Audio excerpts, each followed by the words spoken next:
Welcome to Beyond the Spotlight. I'm Patricia. Today, we take a quiet moment to reflect on the lives of those remarkable souls who once shined so brightly among us. Their passion, artistry, and spirit touched countless hearts.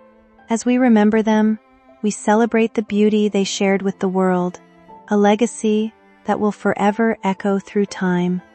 A century ago, the world welcomed Jerry Lewis, a performer who would go on to reshape American comedy with a style that was loud, physical, and unmistakably his own. He wasn't just a comedian, he was an entertainer who brought together slapstick timing, expressive emotion, and a surprising sense of vulnerability that audiences connected with across generations. From his early partnership with Dean Martin to his later solo success, he became a familiar presence in film and television, with The Nutty Professor standing out as one of his most enduring performances. While his work on screen made people laugh around the world, his impact off-screen was just as significant. Through his long involvement with the Muscular Dystrophy Association, he helped raise substantial support and awareness, contributing to millions of lives in meaningful ways. Over time, he became known not only for his comedy but also for his dedication to humanitarian efforts. When he passed away at the age of 91, he left behind a legacy built on humor, energy, and generosity that continues to be remembered. Gregory Peck was born 110 years ago this week, a quiet reminder of a career that left a lasting imprint on cinema. Across decades of work, he became known for portraying characters defined by integrity and restraint, most memorably as Atticus Finch in Atticus Finch in To Kill a Mockingbird. In that role, a calm and principled attorney standing firm against prejudice in a divided southern town, Peck conveyed strength not through force or spectacle, but through steady conviction and moral clarity. Audiences and critics alike have often pointed to this performance as one of cinema's most enduring depictions of heroism, shaped more by quiet courage than dramatic display. Peck passed away at the age of 87, yet his screen presence continues to resonate.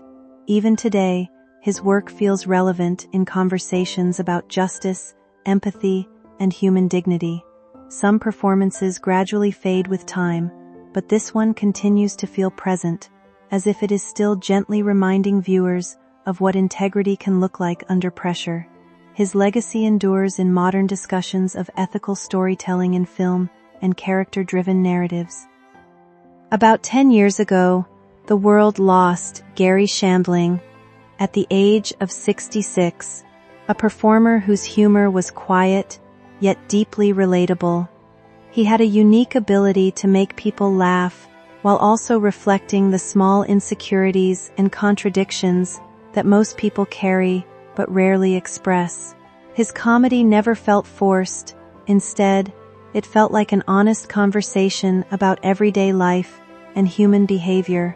Beyond stand-up, Shandling changed television with his groundbreaking work on The Larry Sanders Show, which he co-created and starred in. The series pulled back the curtain on the world of late-night entertainment, exposing its ego, vulnerability, and behind-the-scenes awkwardness in a way that had never been done before. It earned critical acclaim and established him as a thoughtful storyteller who understood the complexity of people. Later in his career, he also appeared in the Marvel Cinematic Universe as Senator Stern, surprising audiences by showing a different side of his talent beyond comedy. Even years after his passing, his work continues to feel intimate and relevant, as if he had an unusual ability to capture the quiet truths of human nature that still resonate today. Edith Eva Eger was born on September 29, 1927, in Košice, a city whose borders and national identity shifted over time in Central Europe. She grew up in a Hungarian-speaking Jewish family and showed an early passion for learning, movement, and the arts. training in ballet and gymnastics as a young girl. She was even connected with Hungary's national-level gymnastics circles before the course of her life was changed by World War II.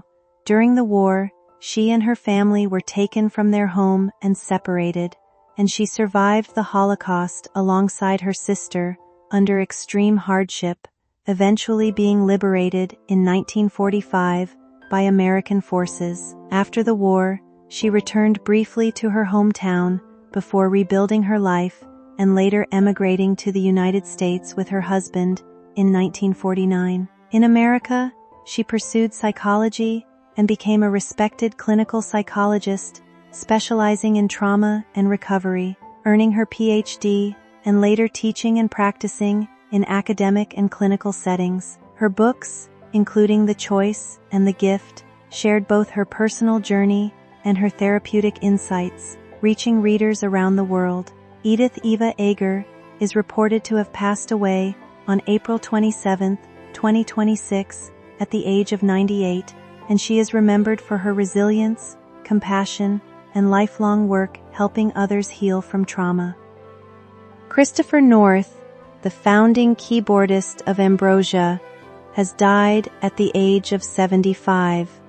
His passing marks the end of a quiet but deeply influential chapter in soft rock history. North played an important role in shaping the band's signature sound, contributing warm Hammond organ textures, expressive piano passages, and layered keyboard arrangements that added emotional depth to their music. His work can be heard in enduring songs such as Biggest Part of Me and Holdin' On to Yesterday, which continue to connect with listeners decades after their release. Although he often remained outside the spotlight, his musicianship provided a steady creative foundation that helped define Ambrosia's identity. Colleagues and fans alike have remembered him for both his technical precision and the subtle feeling he brought to every performance. His approach was never about excess, but about serving the song with clarity and care. Over time, his contributions became an essential part of the band's legacy, influencing how their music is experienced even today. His work continues to resonate through recordings that remain part of soft rock's lasting landscape. Jay Leno became one of the most recognizable figures in American late-night television, known for his steady presence on The Tonight Show and a career that spanned decades of changing audiences, networks, and cultural moods. His public image was built around consistency, arriving early, working late, and maintaining a disciplined work ethic that made him a reliable fixture in millions of households. Over time, he came to symbolize a traditional style of stand-up and hosting that prioritized clean humor, timing, and broad appeal rather than controversy or shock value. Yet behind the polished television persona was a career shaped by long periods of uncertainty, early struggles in comedy clubs, and years of performing in small venues before reaching national recognition. His journey was not sudden success,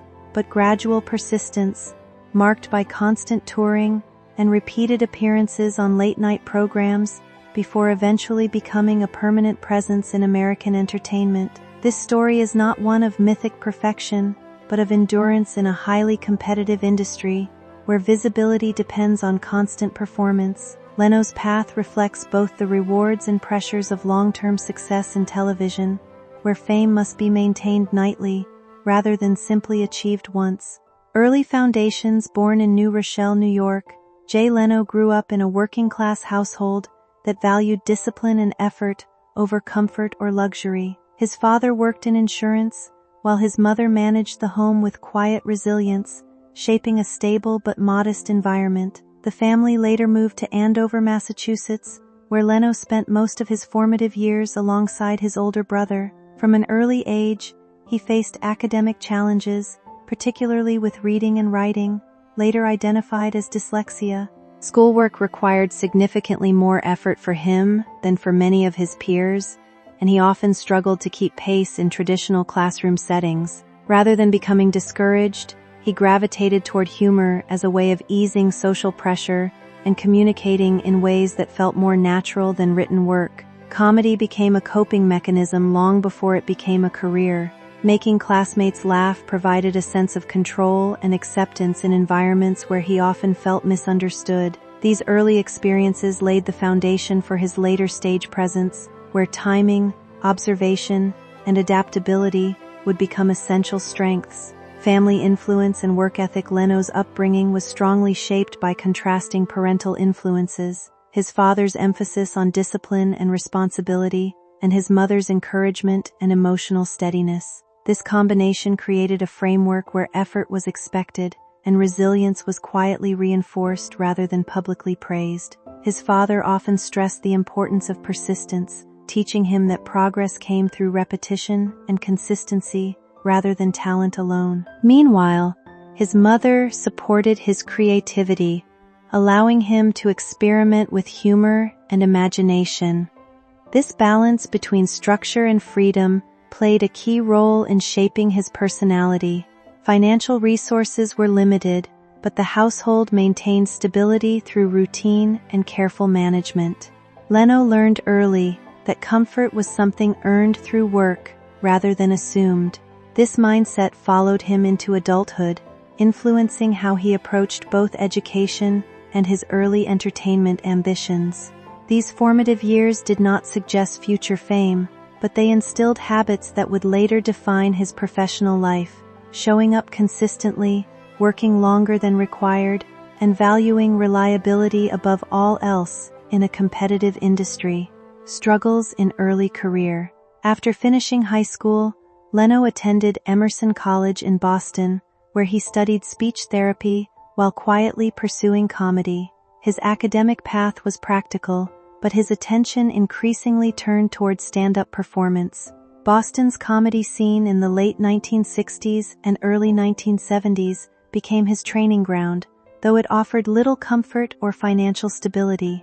He worked a series of demanding jobs to support himself, including manual labor and service work, while performing at night in small clubs. Money was often scarce, and housing conditions were inconsistent, with periods of sleeping in his car or on friends' couches during especially difficult stretches. Comedy clubs were unforgiving environments where audiences could be indifferent or openly dismissive.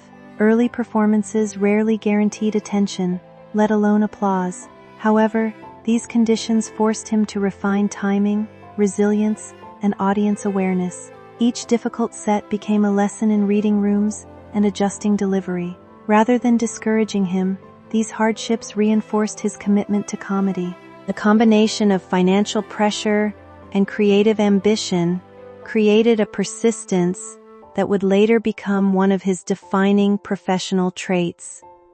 Building a stage identity. As Leno continued performing across Boston and surrounding cities, he gradually developed a recognizable comedic style built on observational humor and accessible storytelling. His material focused on everyday life, avoiding extremes, and instead drawing humor from familiar experiences. He eventually opened small performance opportunities for himself, participating in open mic nights, and building relationships within local comedy circuits. These early efforts were not immediately successful, but they provided essential exposure and repetition. Each performance, regardless of audience size, contributed to refining his stage presence. During this period, rejection was common. Club owners often prioritized more established performers, leaving him with limited stage time. However, he continued returning to venues, treating each appearance as practice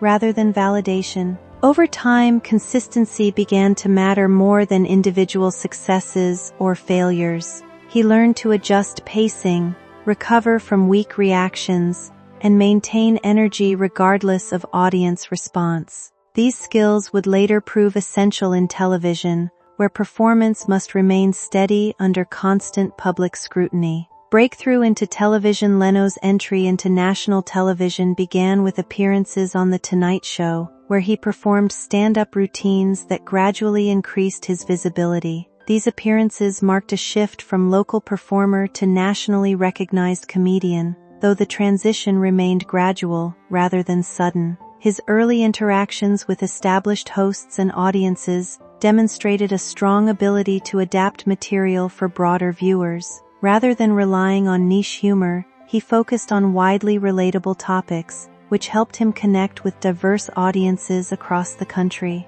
A pivotal moment came when he began appearing more frequently on late-night programs, eventually becoming a regular guest performer. These appearances built familiarity and trust with television audiences, laying the groundwork for future opportunities. Despite growing recognition, success remained uncertain. The entertainment industry was highly competitive, and long-term stability was never guaranteed. However, his persistence and adaptability positioned him for a more permanent role in television. Rise on The Tonight Show. By the late 1980s, Leno had become closely associated with The Tonight Show, eventually stepping into a more prominent hosting role following years of guest appearances. His transition into full-time host status marked a significant turning point in his career. Hosting required a different set of skills than stand-up comedy alone. It demanded structure, consistency, and the ability to engage with guests while maintaining a steady flow of monologues and sketches.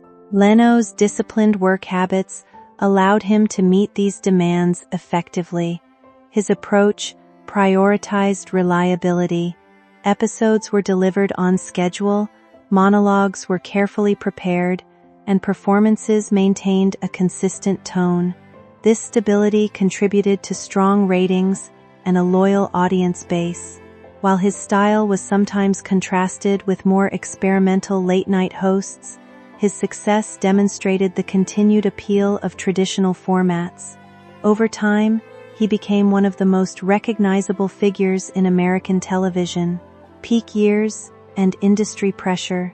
During the 1990s and early 2000s, Leno hosted The Tonight Show at its peak popularity. The program reached millions of viewers nightly, becoming a central part of American entertainment culture. His role required constant preparation and sustained energy across years of uninterrupted broadcasting. The demands of nightly television were intense. Writing monologues, managing production schedules, and performing regularly created a continuous workload with little downtime. Despite this, he maintained a reputation for punctuality and consistency. Industry expectations also increased pressure. Ratings competition, network decisions, and shifting audience preferences required constant adaptation. Even minor changes in scheduling or format could generate public discussion. Despite these challenges, Leno maintained stability in the program's performance.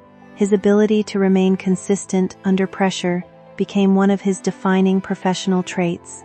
Transition controversies. The transition of The Tonight Show hosting duties in the late 2000s became a widely discussed moment in television history. NBC's succession plans involving Conan O'Brien created significant public attention and industry debate. The situation was complex, involving shifting time slots and audience expectations. Media coverage often framed the transition as a conflict, though much of the behind-the-scenes reality involved network scheduling decisions and business considerations. Leno eventually returned to late-night television after a brief departure, continuing his career in a modified format. The period was marked by public scrutiny, but also by continued professional activity. Despite controversy, he maintained a focus on performance rather than public dispute, continuing to work in stand-up and television. Later career and reflection. In the years following his main hosting tenure, Leno returned to stand-up comedy and automotive programming, maintaining a visible presence in entertainment. His work shifted away from nightly television, but remained active and consistent. He often reflected on the importance of routine and discipline in sustaining a long career. Rather than framing his journey as exceptional, he emphasized steady effort and long-term commitment.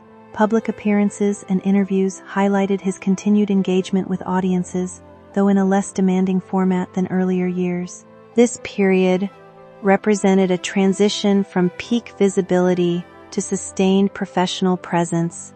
public perception, and media narratives. As Leno's career progressed into its later phases, public perception of him became increasingly shaped not only by his performances, but also by media framing and shifting cultural expectations around late-night television. In earlier decades, he was widely seen as a dependable, non-controversial presence who prioritized broad accessibility over personal expression. However, as entertainment journalism grew more competitive and opinion-driven, his career decisions were frequently interpreted through more polarized narratives. Media coverage often simplified complex industry decisions into personal rivalries or moral judgments, especially during periods of network transition and scheduling disputes. This tendency amplified tensions that were already present in a rapidly changing television landscape, where audience fragmentation and evolving comedic styles created natural friction between different hosting approaches. Leno, who typically avoided public confrontation, rarely engaged directly with these portrayals, preferring to continue working rather than responding to criticism. Over time, this restraint contributed to a layered public image, one part professional consistency, admired for reliability, and another part shaped by external commentary that sometimes framed him as emblematic of broader industry conflicts. In reality, much of his career was defined less by public disputes and more by internal discipline, routine, and adaptation to institutional decisions beyond his direct control. The gap between perception and lived professional reality became one of the defining undercurrents of his later career narrative, final years, and continued presence. In the later stages of his career, Leno gradually shifted away from the intensity of nightly network television while maintaining an active presence in entertainment through stand-up performances and automotive-related projects. This transition reflected a broader change in lifestyle rather than a complete departure from public life. Instead of adhering to the relentless pace of nightly hosting, he redirected his energy toward formats that allowed greater flexibility and personal interest. Stand-up comedy remained central to his identity, serving as a direct connection to audiences without the structural demands of television production. These performances reinforced the foundational aspect of his career: live audience interaction, timing, and observational humor.